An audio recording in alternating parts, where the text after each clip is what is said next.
September's when we used to play our time away. That's Mark Guerrero appearing, I think, was it last week? It was last week, Tony. Last week on the Mr. Duran Show. It's on cable TV community access in the San Gabriel Valley primarily. And the Mr. Duran is with us today. That's it. You're on community access television. Yes, sir. Which that gives you a lot of opportunities to do a lot of things that we wouldn't be doing over here. Exactly. Yes, Yeah. yes. It gives us, the opportunity to talk to the community. We bring a lot of local public talent within the communities, but we also bring a lot of politicians that are running within LA. We've had the Mayor Antonio Villaraigosa on our show also. In fact, I noticed that you had someone on this past week. They were talking about legal rights of people Exactly. who were stopped by police. Very, very true. We had an attorney, that again that will provide you with information for the community out there. If you're stopped, hey, you have the right to remain silent. Absolutely. And he says a lot of us don't practice that right. Yeah. Now, your program, for those of us, because I know we've already piqued a lot of people's attention, it's on every Wednesday. Every Wednesday, 8 p.m. Okay, and you can watch it on. It's live in La Puente, Hacienda Heights, parts of La Mirada. On Channel 3. On Channel 3, right. Through Time Warner. Okay. But if you do not have Time Warner, you're not in that area, there's a live streaming on MrDuran.com. Okay. There's a link that takes you directly to our show, and you can catch it live. Okay, and we'll show you all of that information later. Where did the idea for the program come from? It actually, what happened, Tony, was about 9.5 years ago, I took my son to the East LA studio, Buena Vision. Oh, yeah, up off Eastern Avenue. Yes, and I took my son to do a community service for his credits for high school. And as he was doing camera work there and all that, I started volunteering, going out there, filming different events. And we went to Oscar de la Hoya's CD release party. Oh, yeah. And I go, man, I like this. And so before you know that, I said, I like to have a show. So they gave me a half-an-hour slot. And they asked me, well, what do you want to do, Mr. Duran? I said, I want to have live bands. I want to bring politicians. I want to bring people within the community, promoting local stuff that are going on within their community. So they gave me half an hour, and from there we grew to an hour. And I was blessed to have George Lopez on our show also. Oh, sure. And from there, Mayor Antonio Villaraigosa, when he was running for mayor the first time. And we just went on, and we had Tierra, Brentwood, Charles Wright. That's right. What a blessing to have him on. Yesterday we had Lonnie Jordan from War, and so we've had just a lot of people that normally the community doesn't have that opportunity to hear them talk when they come on regular TV. I mean, here I have somebody that could actually, like Lonnie will say, how he wrote a song, what mood he was in, why he wrote it. Wow. Sure. Let's roll some of the.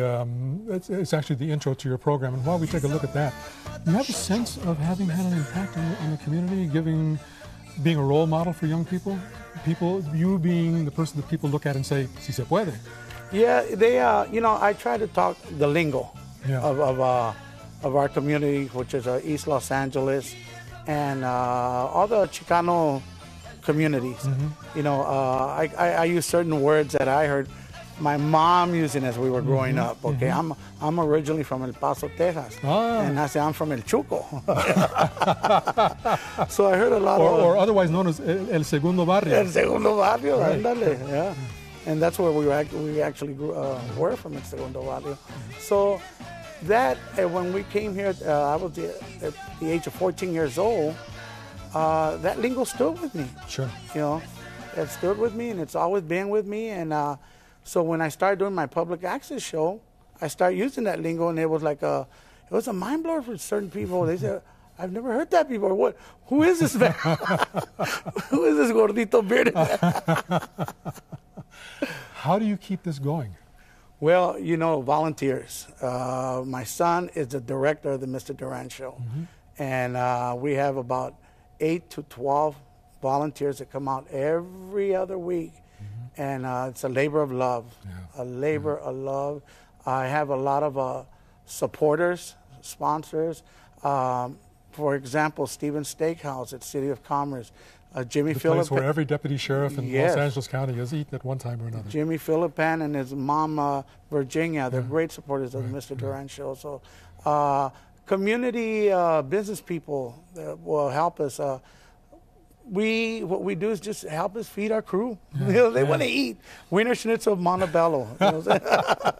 You have students occasionally coming in and donating some time? Oh, that's all we have. Yes.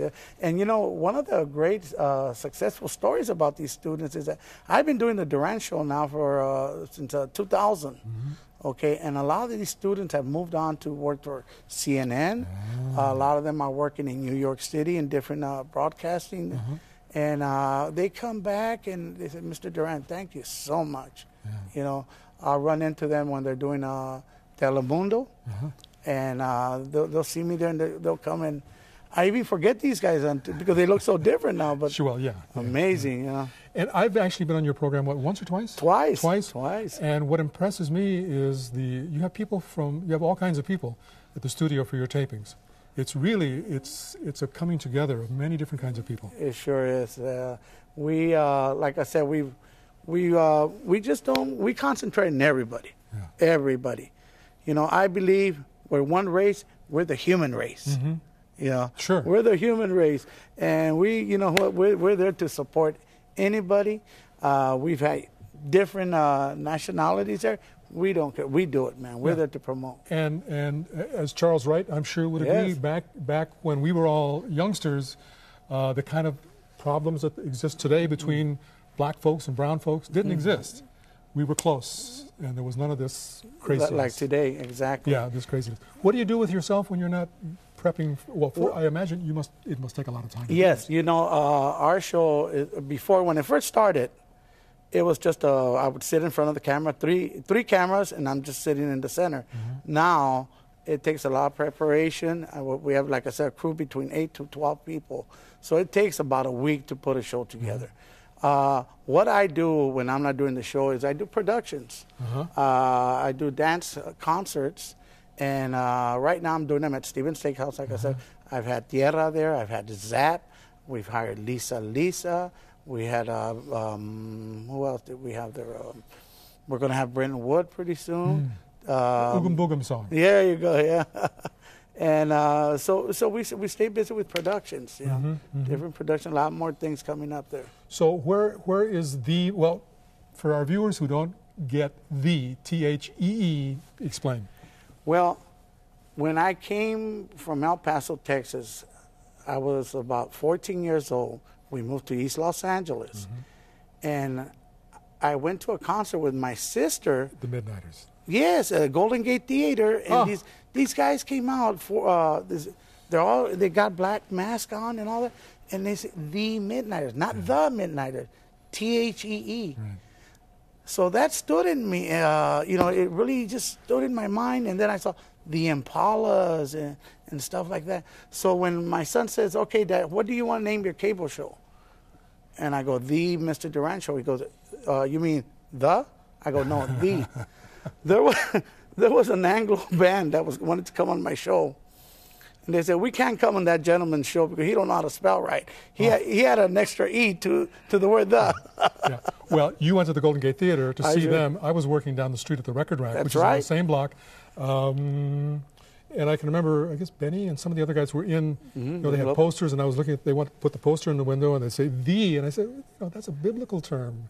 It's a Middle Ages term. Well, no, we want to say that we're the Midnight. Well, put an accent, put a line under it or something. No, we want to spell it. And it stuck. Really? Yeah. So you're the one to blame. I was trying to talk him out of it. But I'm glad it stuck with you. Sure did, man. All right. So everywhere I go, they go, the Mr. Duran. Mr. Duran.